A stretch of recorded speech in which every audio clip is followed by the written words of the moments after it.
gemeinsam performt haben auf der Bühne. Also ich denke da an Stevie Wonder, an Lionel Richie, einige Künstler allerdings, die haben ja auch abgesagt, die wollen gar nicht dabei sein.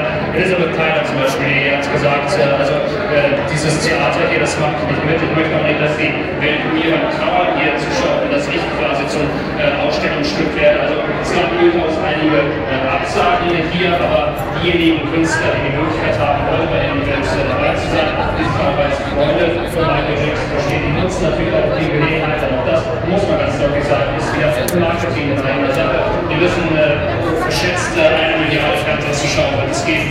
Ihre Autos besteigen und der ländliche Wagen von rechten Bildmann, das ist der Leichenwagen, in dem sich der Sarg mit den sterblichen Überresten Michael Jacksons befindet.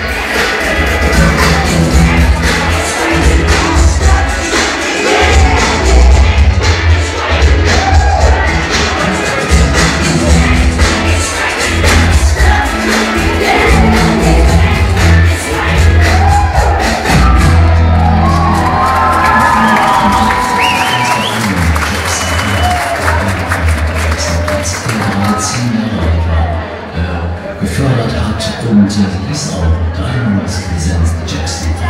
Das war der erste Durchbruch für diese Familienband, in der Michael gleich der große Star war.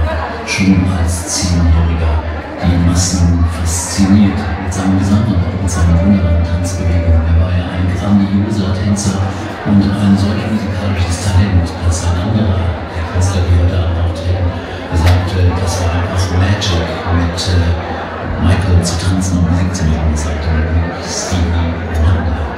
Und der den Jungen als 12-, 13-Jährigen kennenlernte.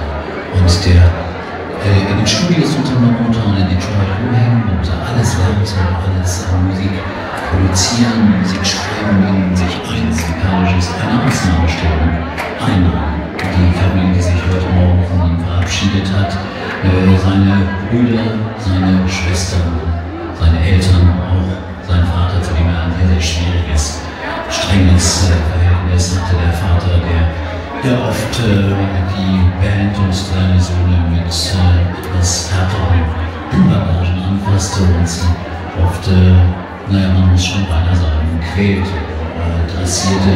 Und das waren Momente, die später Michael bitte bedauert hat. Er hatte seine wirklich nicht vorhandene Kindheit bedauert, aber auch oft später gesucht, sie wiederzufinden in seinen Fantasien, in seiner Märchenwelt, die er sich aufbaute, in Neverland, der Ranch und dem Vergnügungspark, der natürlich an Peter Pans Geschichte angelehnt ist. Das war ja